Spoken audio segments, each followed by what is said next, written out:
Part 1. A quiet afternoon. Interrupted. The sun was setting, painting the sky with shades of orange and pink as Maya walked home from work. She had just finished her shift at the local community center where she spent most days helping kids who didn't have much, a cause close to her heart. It wasn't glamorous work, but it gave her purpose. As she strolled down the familiar streets of Chicago, a gentle breeze rustled through the trees, carrying the faint smell of food from nearby restaurants. For once, everything felt calm. But peace has a way of being fleeting. As Maya turned onto a quieter street lined with shops and parked cars, she heard something that made her stop in her tracks. Raised voices coming from an alleyway up ahead. At first, she hesitated. Maybe it was nothing serious, just friends joking around or arguing over something silly. But then she heard it again, louder this time. Anger, mockery, cruel laughter. Something inside her tightened. Curiosity mixed with concern pushed her forward. She stepped cautiously toward the sound, peering into the narrow space between two buildings. What she saw broke her heart. A group of teenagers, 3 boys and a girl, were circling someone in a wheelchair. The person looked small, vulnerable, and scared. They were throwing insults, calling him names, and shoving his chair back and forth like it was some kind of game. The boy in the wheelchair tried to shield himself, gripping the armrests tightly, his knuckles white. His eyes darted around, searching for help, but no one else was there. Maya's chest tightened. This wasn't right. No one deserved to be treated like this, especially not a child. Without thinking twice, she marched into the alley, her footsteps firm against the cracked pavement. Her presence startled the bullies who turned to look at her with sneers on their faces. "What do you think you're doing?" Maya demanded, her voice sharp enough to cut through the tension. She planted herself firmly between the boy and his tormentors, arms crossed, her stance unyielding. The teens exchanged glances, unsure how to react. One of them muttered something under his breath, trying to act tough, but Maya didn't budge. She locked eyes with each of them, letting her anger show. "You've got 2 choices," she said, her tone low but full of authority. "Leave now, or deal with me." For a moment, no one moved. Then slowly the group began to back away, muttering curses and shooting dirty looks over their shoulders. Within seconds, they were gone, disappearing around the corner as quickly as they'd appeared. Maya let out a breath she didn't realize she'd been holding. Only then did she turn her attention to the boy still sitting in his wheelchair. He looked shaken, his hands trembling slightly as he gripped the edges of his chair. His face was pale, except for the redness around his cheeks, evidence of tears he hadn't let fall. "Are you okay?" Maya asked softly, kneeling beside him so they were eye level. Her voice was gentle now, free of the edge it had carried moments ago when confronting the bullies. She reached out, placing a reassuring hand on his shoulder. "Did they hurt you?" The boy shook his head slowly, swallowing hard before speaking. No, he managed, his voice barely above a whisper. I'm fine." He glanced up at her, his wide eyes filled with a mix of fear and gratitude. "Thank you." Maya smiled warmly, though her heart still ached for what he'd endured. "Hey, don't thank me yet," she teased lightly, trying to ease the heaviness of the moment. "Let's get you somewhere safe, all right? Where are your parents? Do you live near here?" The boy hesitated, fidgeting with the strap of his backpack. "My driver is supposed to pick me up," he started, trailing off. "But I wanted to take a shortcut home and those jerks found you," Maya finished for him, nodding knowingly. She patted his shoulder again. "Well, lesson learned, huh? Shortcuts aren't always safer, but hey, you're brave. Most people wouldn't have stuck up for themselves like you did." He blinked at her, surprised by the compliment. Slowly, a tiny smile tugged at the corners of his lips. "Thanks," he said again, more confidently this time. "I'm Ethan, by the way." "Nice to meet you, Ethan," Maya replied, standing up straight. "I'm Maya. Now let's figure out how to get you home safely, okay?" Ethan nodded, visibly relaxing in her presence. As they waited for his driver to arrive, Maya stayed by his side, chatting casually to distract him from the earlier ordeal. She told him funny stories about growing up in the neighborhood, and joked about the ridiculous things people do sometimes. By the time the sleek black car pulled up, Ethan seemed almost like his old self, or at least as close as he could be after such an experience. Before leaving, Ethan handed Maya a piece of paper with his phone number scribbled on it. "In case I need help again," he explained shyly. "Or if you ever want to visit my dad's office. He says we should always repay kindness." Maya chuckled, touched by the gesture. "Don't worry about repaying me, kiddo. Just promise me you'll stick to well-lit streets next time, all right?" Ethan grinned, nodding eagerly. And with that, he climbed into the car, waving goodbye as it drove off into the evening light. Little did Maya know, this seemingly ordinary act of kindness would lead to something extraordinary, a connection that would change both their lives forever. The car ride home was quiet, but Ethan's mind buzzed with thoughts of the woman who had stepped in to protect him. Maya. Her name felt warm, like a blanket on a cold day. He couldn't stop thinking about how she stood between him and those bullies without hesitation. She wasn't tall or physically imposing, but her presence had been enough to scatter them like leaves in the wind. Her voice carried strength, yet it softened when she spoke to him, making him feel safe for the first time that afternoon. When the car finally pulled up to his family's estate, a sprawling mansion surrounded by manicured lawns and towering gates, Ethan felt a strange mix of relief and guilt. Relief because he was finally home, away from the chaos of the streets. Guilt because he knew his mother would be worried sick. She always got anxious whenever he went out alone, even though he insisted he could handle himself. Today proved otherwise, as, soon as he wheeled himself into the grand foyer, Victoria, his mom, rushed toward him, her face pale with worry. "Ethan," she exclaimed, dropping to her knees beside him. Her hands fluttered over his arms and shoulders, checking for injuries. "Where have you been? We've been looking everywhere for you." "I'm fine, Mom," Ethan assured her, though his voice wavered slightly. I ran into some trouble, but someone helped me." Victoria froze, her eyes widening. "Trouble?" she repeated, her tone sharp with concern. "What kind of trouble?" Ethan hesitated, unsure how much to share. He didn't want to upset her more than she already was, but he also didn't want to lie. Taking a deep breath, he began recounting the events of the afternoon, the taunts, the shoves, the fear that gripped him as he sat helpless in his chair. His mother listened intently, her expression shifting from shock to fury as the story unfolded. "And then this woman showed up," Ethan continued, his voice brightening despite himself. "She scared them off. She was amazing, Mom. Brave and strong and just really cool." For a moment, Victoria said nothing. Her lips pressed into a thin line, and her hands clenched tightly in her lap. Then, slowly, her anger softened, replaced by curiosity. "Tell me more about her," she urged gently. "What did she look like? Did she say anything to you after?" "She was black, with short curly hair, and these warm brown eyes," Ethan replied, smiling faintly at the memory. "She stayed with me until my driver came. She talked to me, made jokes, told me stories about growing up here in Chicago.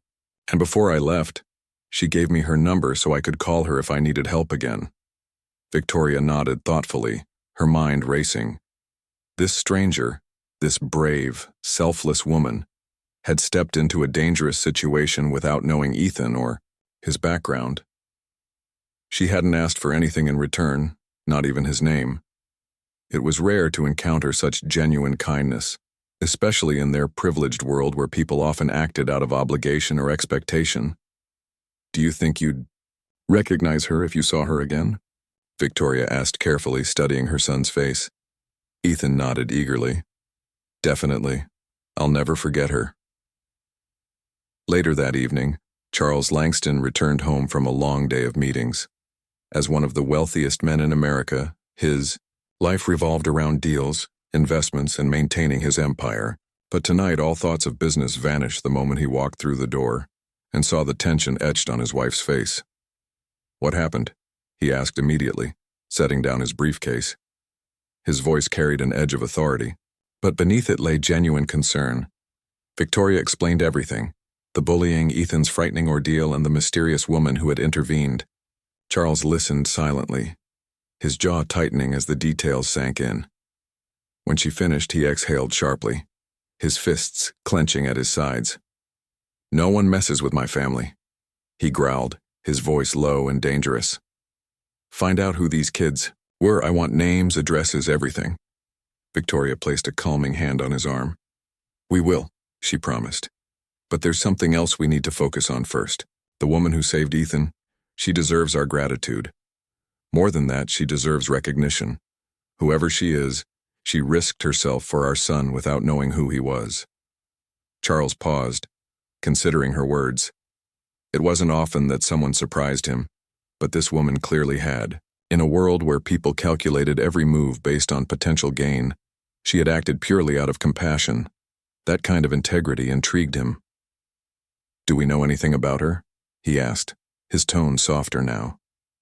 "Not much," Victoria admitted, "but Ethan says she works at a community center nearby.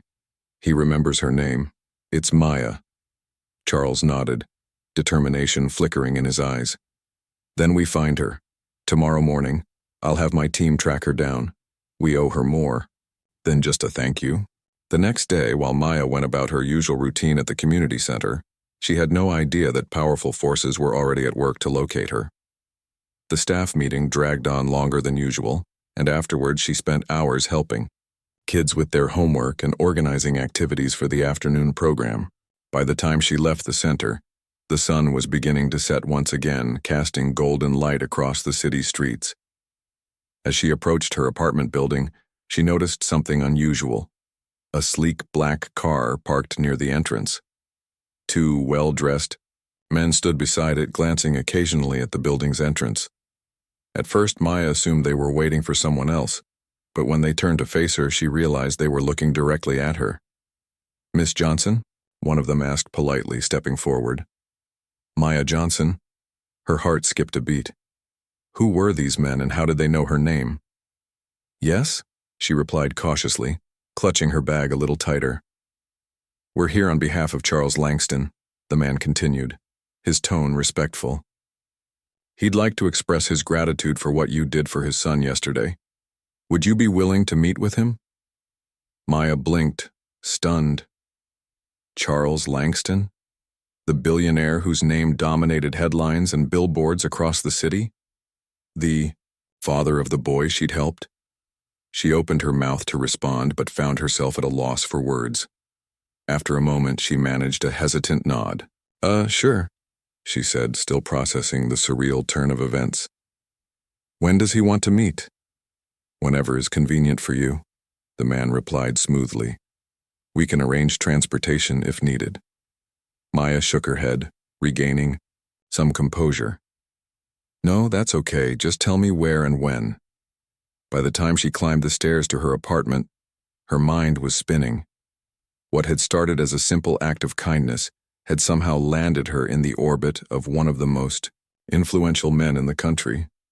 She couldn't help but wonder what this meeting would bring, and whether she was ready for whatever came next. The next morning, Maya woke up earlier than usual, her mind still replaying the events of the previous day. She couldn't shake the surreal feeling that had settled over her since meeting those men outside her apartment.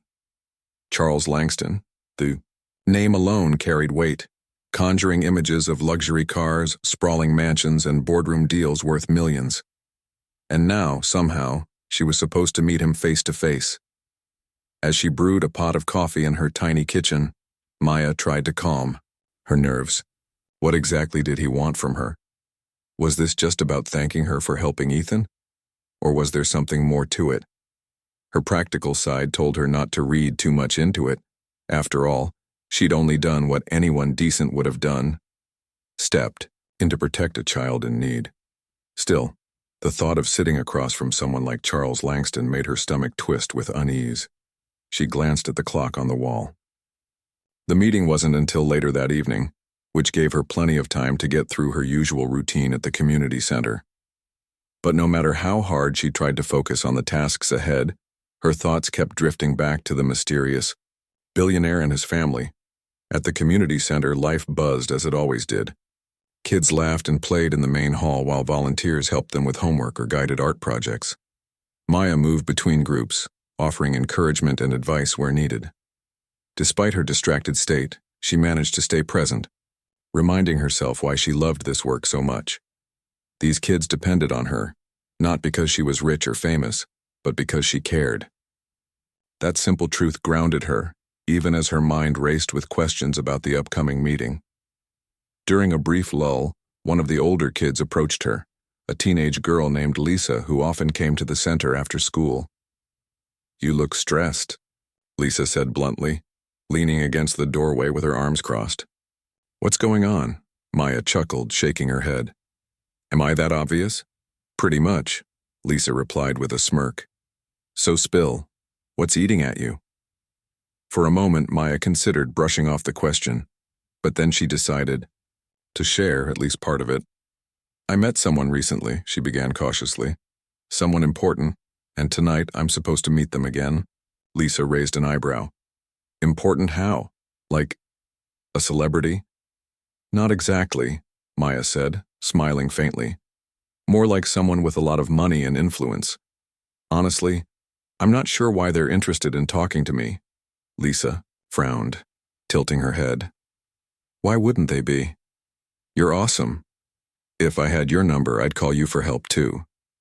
Her words caught Maya off guard, and she found herself laughing despite her nerves. "Thanks, Lisa," she said sincerely. "That means a lot." By the time evening rolled around, Maya had pushed aside most of her anxiety. She reminded herself that she hadn't done anything wrong. If anything, she deserved credit for stepping up when others might have walked away. With that mindset, she dressed simply but neatly, a pair of dark jeans, a blouse, and flats, and headed out to meet the driver who had been sent to pick her up. The car ride to the Langston estate felt like something out of a movie. As they drove through gated neighborhoods lined with towering trees and manicured lawns, Maya couldn't help but marvel at the stark contrast between this world and her own. When they finally arrived at the mansion, she stepped out of the car and took a deep breath, steeling herself for whatever lay ahead. A staff member greeted her at the door and led her inside. The interior was breathtaking. High ceilings, crystal chandeliers, marble floors. But Maya forced herself to focus on the people rather than the surroundings. It didn't take long for her to spot Ethan sitting in his wheelchair near the fireplace. His face lit up the moment he saw her. "You came," he exclaimed, wheeling himself over to greet her. "I was hoping you would." Maya smiled warmly, kneeling beside him. "Of course I came. How could I say no to such a brave kid?" Ethan beamed, clearly pleased with the compliment. Before he could respond, another voice joined the conversation. "Miss Johnson, thank you for coming." Maya stood and turned to see Charles Langston standing a few feet away. He was taller than she'd expected, with sharp features and piercing eyes that seemed to assess everything around him. Yet there was warmth in his expression, a hint of gratitude that softened his otherwise imposing demeanor. "It's nice to meet you, Mr. Langston," Maya said politely, extending her hand. "And please, call me Maya." Charles shook her hand, firmly nodding. "Only if you call me Charles." He gestured toward the dining room. "Shall we sit down and talk?" Over dinner, the conversation flowed surprisingly easily. Victoria joined them, her presence calming and welcoming. They asked Maya about her work at the community center, her background, and what inspired her to dedicate so much of her time to helping others. Maya spoke openly, sharing stories of growing up in Chicago and the challenges she faced along the way. In return, she learned more about the Langstons' lives, not just their wealth but their values. Charles admitted that he hadn't always paid attention to issues like inequality and access to resources, but seeing Ethan grow up with a disability had opened his eyes to the struggles many families faced. Victoria added that Ethan's experience, being bullied, had been a wake-up call for both of them. "We've been fortunate," Charles said earnestly, "but fortune comes with responsibility. We can't ignore the problems in our communities. People like you remind us of that." Maya nodded, touched by his honesty. For the first time, she realized that this meeting wasn't just about saying thank you. It was about building bridges. By the end of the evening, she felt a newfound respect for the Langstons, and they, in turn, seemed genuinely impressed by her dedication and humility. As Maya prepared to leave, Charles stopped her with a thoughtful expression. "Before you go, I want to ask you something," he said. "Would you consider letting us support your work at the community center? Not as charity, but as an investment in something truly meaningful." Maya froze, stunned by the offer. She hadn't expected anything like this. I don't know what to say," she stammered, her voice trembling slightly. "Say yes," Charles replied with a small smile. "Together, we can make a real difference." And just like that, Maya's world shifted once again. The days following that fateful dinner at the Langston estate were a whirlwind for Maya. She couldn't stop thinking about Charles's offer to support her work at the community center. It wasn't just the scale of the opportunity that overwhelmed her. It was the weight of responsibility it carried. For years, she had poured her heart into helping others with limited resources, scraping together donations and relying on volunteers to keep things running. Now suddenly, she was being handed the chance to dream bigger, to create something truly transformative. But with that opportunity came doubts. Was she ready for this? Could she handle the pressure of working alongside someone like Charles Langston, whose decisions could shape industries and influence thousands of lives? And what would people think? Would they accuse her of selling out or using Ethan's story for personal gain? These questions swirled in her mind as she sat in her small apartment one evening, staring at the notes she had jotted down during their meeting. The Langstons hadn't just offered money. They wanted to be part of the process, to understand the needs of the community and ensure their contribution made a lasting impact. That level of involvement felt both exciting and daunting. Her phone buzzed on the table, pulling her out of her thoughts. It was Lisa, the teenage girl from the community center who always seemed to know when something was weighing on Maya's mind. "Hey," Lisa said when Maya answered. "You okay? You've been acting weird all week." Maya laughed softly, leaning back in her chair. "Am I really that easy to read?" "Pretty much," Lisa replied bluntly. "So spill. What's going on?" For a moment, Maya hesitated.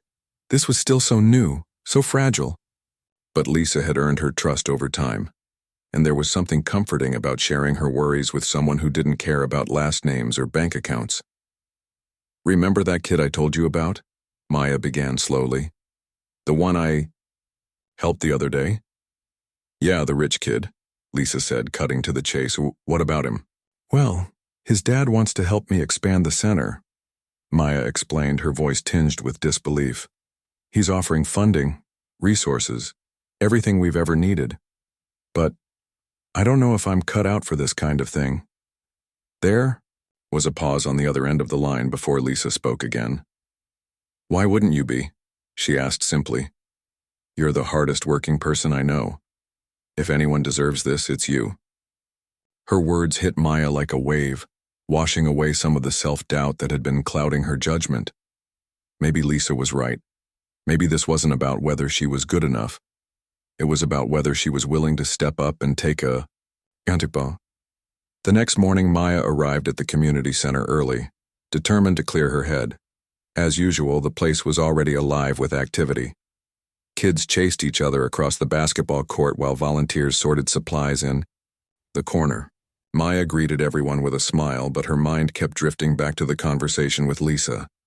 She decided to talk to Mrs. Carter, the elderly woman who ran the after-school tutoring program. Mrs. Carter had been volunteering at the center longer than anyone else, and her wisdom often provided clarity when Maya felt lost. "I heard about your big news," Mrs. Carter said as soon as Maya approached her. Her tone was warm but probing, the way it always was when she sensed someone needed guidance. "How are you feeling about it?" Maya sighed, sitting down beside her. "Honestly, scared. Excited too, but mostly scared. What if I mess this up? What if people think I'm only doing this for attention?" Mrs. Carter chuckled softly, shaking her head. "Let me tell you something, child," she said, patting Maya's hand. People will always find something to criticize, no matter what you do. But here's the thing. You're not doing this for them. You're doing it for these kids, for the ones who come here every day looking for hope, for a safe space, for a reason to believe in themselves. Don't lose sight of that. Her words struck a chord deep within Maya. Mrs. Carter was right. This wasn't about proving herself to anyone. It was about creating opportunities for the people who mattered most. The kids. Later that afternoon, Maya met with Charles and Victoria at their office downtown. They had invited her to discuss the specifics of their partnership, and Maya walked into the sleek modern building feeling equal parts nervous and excited. The contrast between this world and hers was stark. The polished floors, the quiet hum of productivity, the scent of fresh coffee wafting through the air. But Maya reminded herself why she was here. Charles greeted her warmly, ushering her into a conference room where a large screen displayed plans and blueprints. "We've been brainstorming ideas," he explained, gesturing toward the screen. "Programs focused on education, mentorship, job training, even recreational spaces. We want to build something that serves the entire community." Maya listened intently, asking questions and offering suggestions based on her experience. She talked about the challenges families faced: lack of access to healthcare, transportation issues, systemic barriers that kept them trapped in cycles of poverty. Charles and Victoria listened carefully, nodding along as she spoke. "This is exactly why we need your input," Victoria said earnestly. "You understand these problems better than anyone. Together, we can design solutions that actually work." By the end of the meeting, Maya felt a renewed sense of purpose. This wasn't just about charity, it was about collaboration. Charles and Victoria weren't trying to swoop in and fix everything themselves. They genuinely valued her perspective and expertise. For the first time, Maya allowed herself to imagine what this partnership could achieve. Back at the community center that evening, Maya shared the news with the team. At first, there was skepticism. Some worried about losing control of the center's mission, while others feared backlash from outsiders. But Maya addressed their concerns honestly, emphasizing that nothing would change without their input. Slowly, the mood shifted from apprehension to excitement. "We've dreamed about expanding for years," Maya said, standing in front of the group. "Now, we have the chance to make those dreams real. This isn't about me or them, it's about us. About building something that reflects who we are and what we stand for." As the room erupted in applause, Maya felt a surge of pride. This was more than an opportunity. It was a movement. And she knew deep down that they were ready to rise to the challenge. The weeks that followed were a blur of planning, meetings, and endless discussions. Maya dove headfirst into the project, determined to make every decision count. With Charles and Victoria's resources backing her up, she finally had the tools to turn years of dreams into reality. But it wasn't just about building walls or buying equipment. It was about creating a space where people felt seen, valued, and empowered. That's what kept her going when things got overwhelming. At first, progress felt slow. There were so many details to consider. What programs should they prioritize? How could they ensure accessibility for everyone, regardless of ability or background? Who would lead these initiatives? And how could they recruit passionate individuals who truly understood the community's needs? Every question led to more questions, but Maya refused to rush. She knew shortcuts wouldn't cut it, not when so much was at stake. One afternoon, while reviewing blueprints with an architect hired by the Langstons, Maya realized something important. "This isn't just a building," she said aloud, pointing to the design on the table. "It's a home.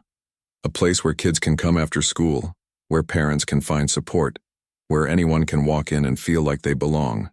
The architect nodded thoughtfully, jotting down notes.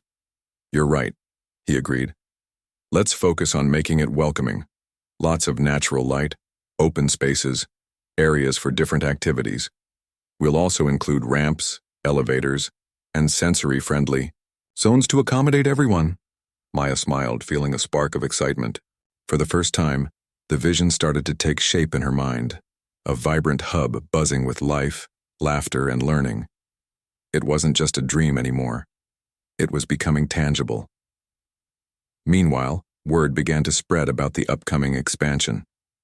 Some members of the community were thrilled, eager to see what the new center would offer. Others, however, remained skeptical. Rumors circulated about why someone as wealthy as Charles Langston would suddenly care about their neighborhood. Was this just another PR stunt? Would the center lose its authenticity once big money got involved? Maya heard the whispers and saw the side eyes during her visits around town. At first, it stung. She cared deeply about this community. They were her family, her foundation, and the idea of losing their trust broke her heart. But instead of retreating, she leaned in. She attended local meetings, visited churches, and stopped by small businesses to listen to concerns. She didn't sugarcoat anything or pretend to have all the answers. Instead, she promised transparency and invited everyone to be part of the process. "I'm not doing this alone," she told a group of residents gathered at a community forum one evening. "This is your center. Your voice matters more than mine. If you don't like something, tell me. If you have ideas, share them. Together, we'll make sure this place reflects who we are." Her honesty resonated with many. Slowly but surely, skepticism gave way to curiosity, then cautious optimism. People began showing up at planning sessions, offering input on everything from color schemes to program offerings. One woman suggested starting a gardening club to teach kids about sustainability. A retired teacher volunteered to lead literacy workshops. Even some of the teens who usually hung out at the basketball court pitched in, helping clean up the old facility to prepare for renovations. Seeing the community rally together filled Maya with hope. This was proof that change didn't have to come from the top down. It could grow organically, rooted in collaboration and shared purpose. Amid all the hustle, Ethan became a regular fixture at the center. He visited almost daily, tagging, along with his driver after school. At first, he mostly observed, watching how Maya interacted with the kids and staff. But soon, he started participating too. He joined art classes, played board games with younger children, and even helped organize supplies in the storage room. His presence brought joy to everyone. He had a quiet charm that put people at ease, and his enthusiasm was contagious. One day, while Maya supervised a group of kids painting murals for the new center's walls, Ethan wheeled himself over to her. "Can I help?" he asked shyly, gesturing toward the brushes and paints. "Of course," Maya replied, handing him a brush. "Pick a spot and go wild, just try not to get paint on yourself." Ethan grinned, dipping the brush into a pot of bright blue paint. As he worked alongside the other kids, Maya noticed something remarkable. Despite his disability, no one treated him differently. They teased him playfully when he accidentally smeared paint on his sleeve, cheered him on when he finished a section, and included him in their conversations without hesitation. It was exactly the kind of acceptance Ethan needed and deserved. Later that evening, as the kids packed up their supplies, Ethan pulled Maya aside. "I love it here," he confessed, his eyes shining. "Everyone's so nice, and I think my dad really likes you." Maya raised an eyebrow, amused. "Oh yeah? What makes you say that?" "He talks about you all the time," Ethan explained. "Earnestness. He says you're smart and brave and different from most people he knows. In a good way." Maya laughed softly, touched by the compliment. "Well, your dad's pretty amazing too," she admitted. "He's been nothing but supportive through all of this." Ethan nodded, satisfied. Then, after a beat, he added, "Do you think maybe, someday, you could be my friend too? Like, officially?" Maya's heart melted. Kneeling beside him, she placed a hand on his shoulder. "Ethan, you've been my friend since the moment I met you. Don't ever forget that." As the weeks turned into months, the transformation of the community center became undeniable. Construction crews worked tirelessly, turning the outdated building into a modern marvel. Large windows let sunlight pour in, while colorful murals adorned the exterior walls. Inside, classrooms equipped with the latest technology sat alongside, cozy reading nooks and multi-purpose activity rooms. The gymnasium gleamed with freshly polished floors, and a state-of-the-art kitchen promised cooking classes and meal prep workshops. But beyond the physical changes, something deeper was happening. The center had always been a lifeline for the community, but now it felt alive in a new way.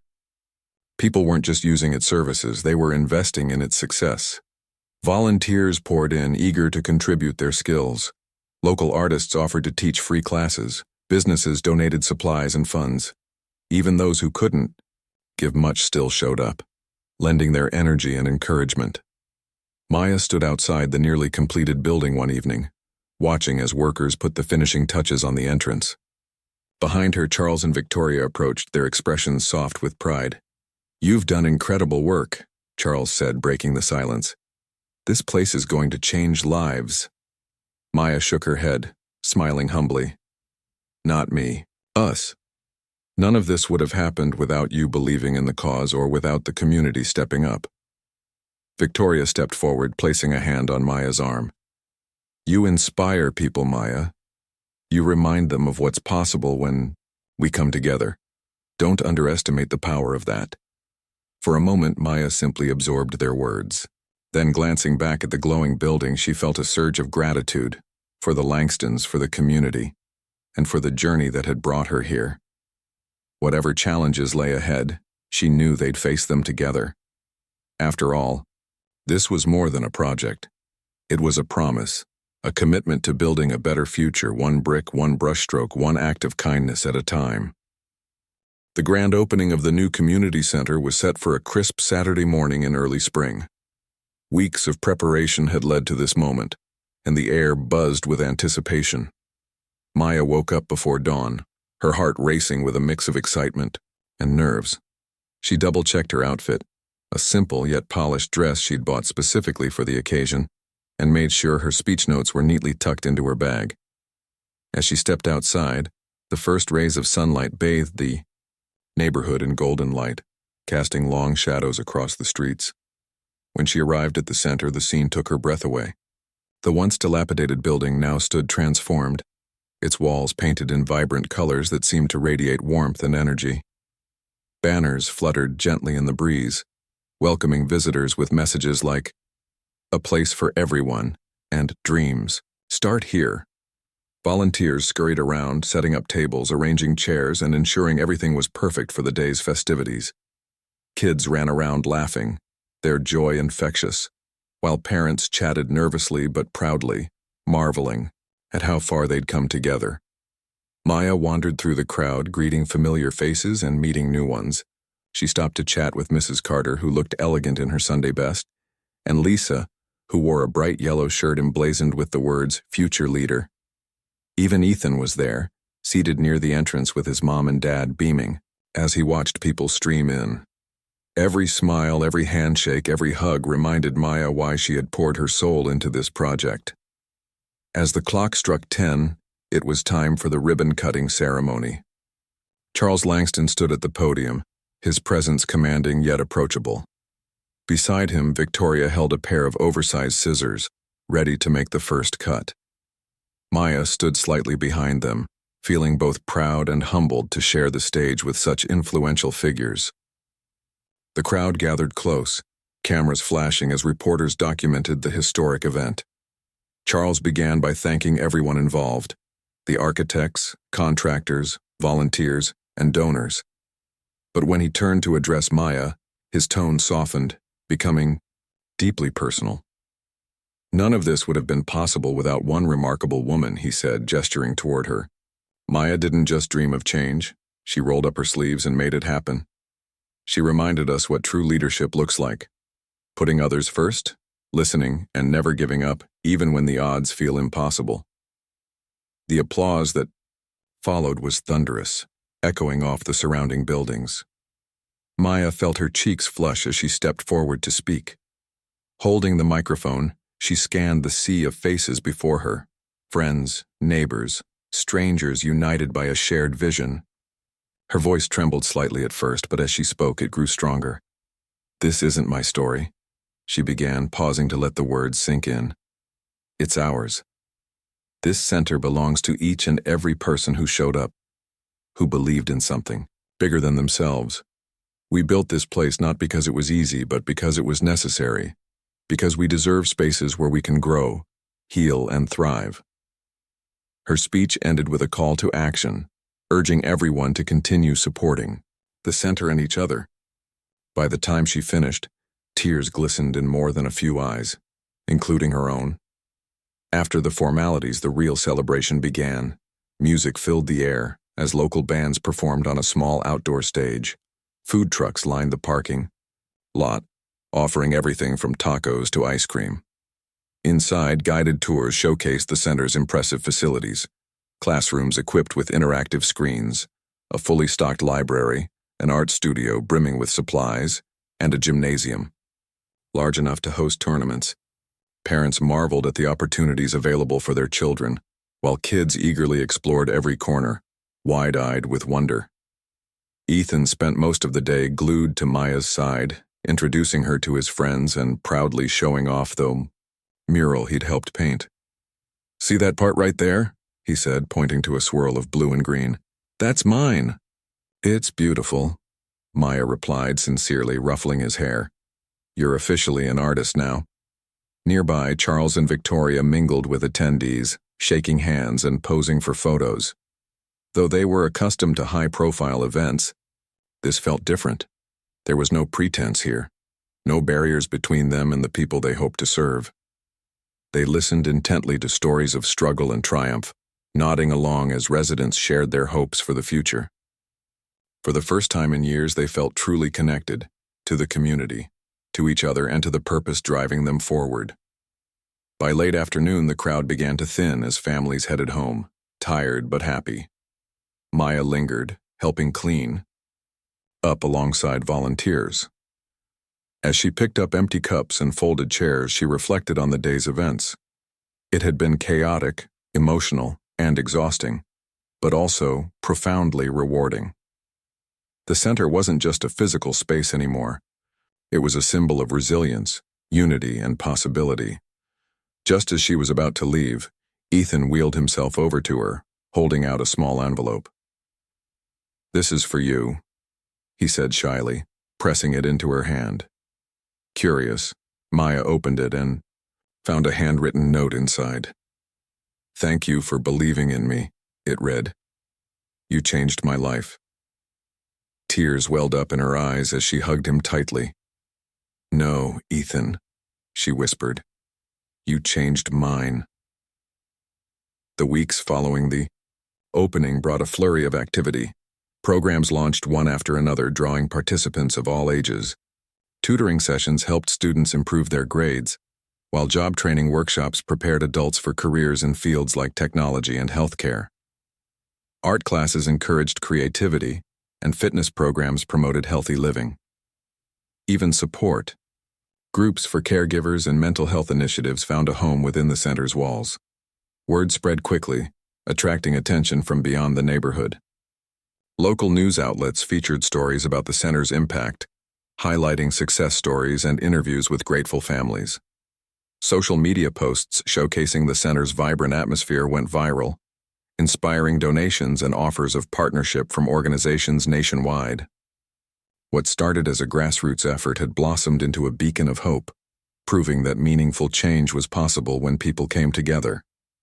But amid the accolades and achievements, Maya remained grounded. She knew the work was far from over.